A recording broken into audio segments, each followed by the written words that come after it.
Պարոն Պապիկյան, ես այլ բան եմ հարցնում։ Տեսեք, դուք այդ վիճակագրությունը երբ վերում եք, դուք 8 տարի իշխանության եք։ Ու եթե բանակում կան գողական բարքեր, կան ինչ-որ բաներ, այս 8 տարվա մեջ ձեր պատասխանատվության ներքո չի, որ դրանք անեք։ Դուք ունեք պատասխանատվություն, այդ որ մենք չունենանք, դեռ տարին չի ավարտվել, մենք արդեն ունենք 8 տարի։ Բնականաբար ավելի մեծ պատասխանատվություն։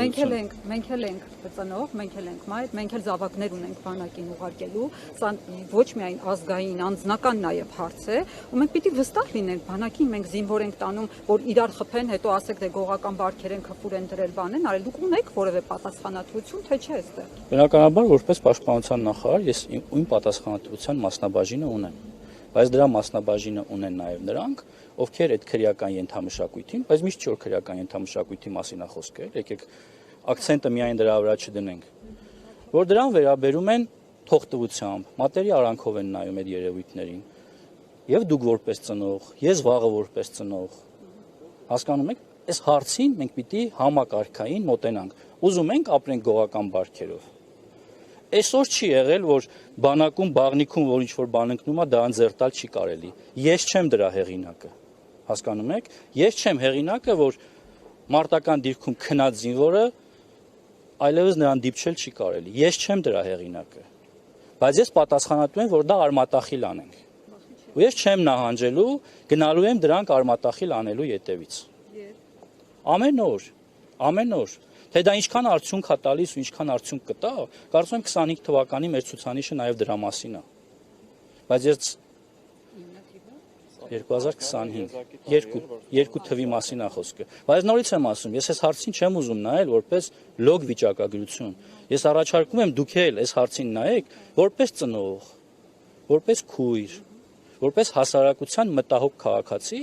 ով էս ողջ կոմպլեքսը, հիմա աշխատանքային խումբ է վարչապետի հանձնարարականով ձևավորվել, որին մաս են կազմում պաշտպանության նախարարը, կրթության, գիտության, մշակույթի, սպորտի նախարարը, առողջապահության նախարարը, այլ պատկան մարմիններ, այդ թվում նաև ուժային կառույցներ, պետքա վեր հանել, հիմա երբևէ դուք հարց տվել եք Հայաստանի Հանրապետությունում ամեն տարի քանի ինքնասպանություններ, որպես լրագրող մտքներով տանցել է երբևէ, փորձել եք համեմատել այս թվերը մեր թվերի հետ, վստահ եմ չեք արել, հիմա փորձագետները խորհուրդ են տալիս միայն պաշտպանության նախարարության դեպքերը բարձրաձայնել,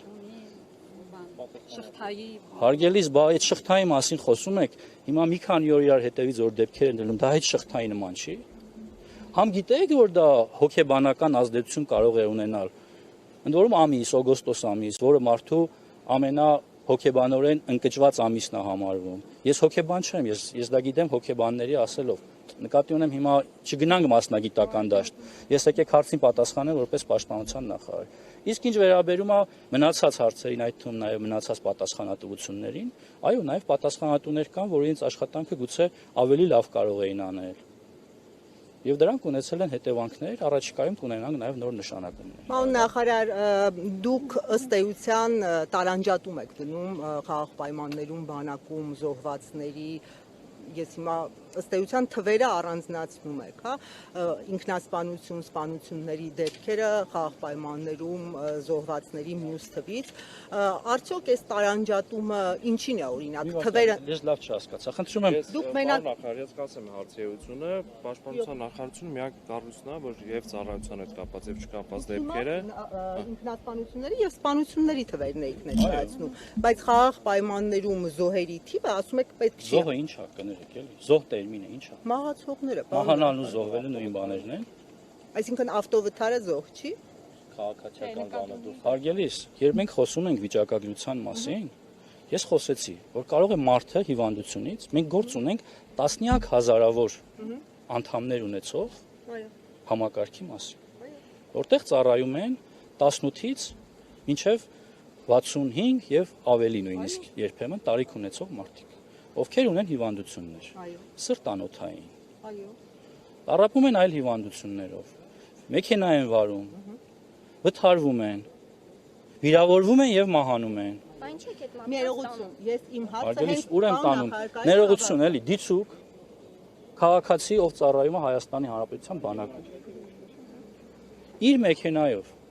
Իր մեքենայով վթարվում է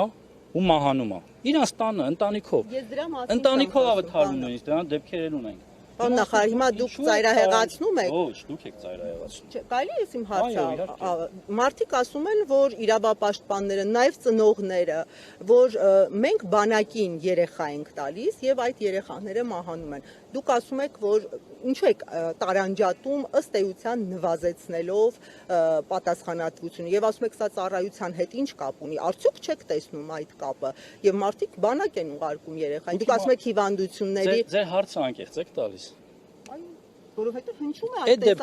Այդ դեպքում ներողություն եմ խնդրում։ Եթե ես այդ հարցին նայեի այն դիտանկյունից, որ դուք եք ներկայացնում, լսեք տեսակետը հնչում եւ ես ձեզ ասում եմ։ Խնդրում եմ լսեք։ Ձեզ հակադարձում եմ։ Խնդրում եմ լսեք։ Եթե ես հարցին նման կերպ նայեի, ես այսօր ձեզ հետ խոսելիս, վիճակագրությունը նաև ներկայացնելիս կասեի, հարգելի լրագրողներ, սիրելի հանրություն, այդ վիճակագրության մեջ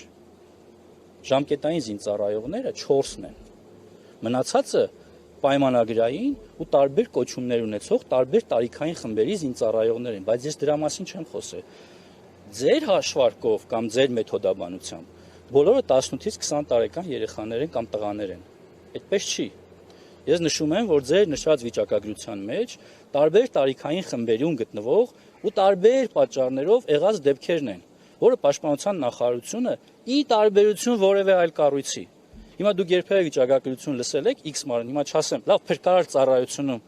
տարեկան քանի հոգի է մահանում, ունեք նման վիճակագրություն։ Չի հայտարարվել դա, մենք պատերազմական երկրում ենք ապրել, այդ վիճակագրությունը զգայուն ա եղել, ամեն տարի այդ վիճակագրությունը ներկայացվել է, բայց նորից եմ ասում, ինչ կապ ունի Պաշտպանության նախարարը, եթե մարդը ինֆարկտից մահանում է։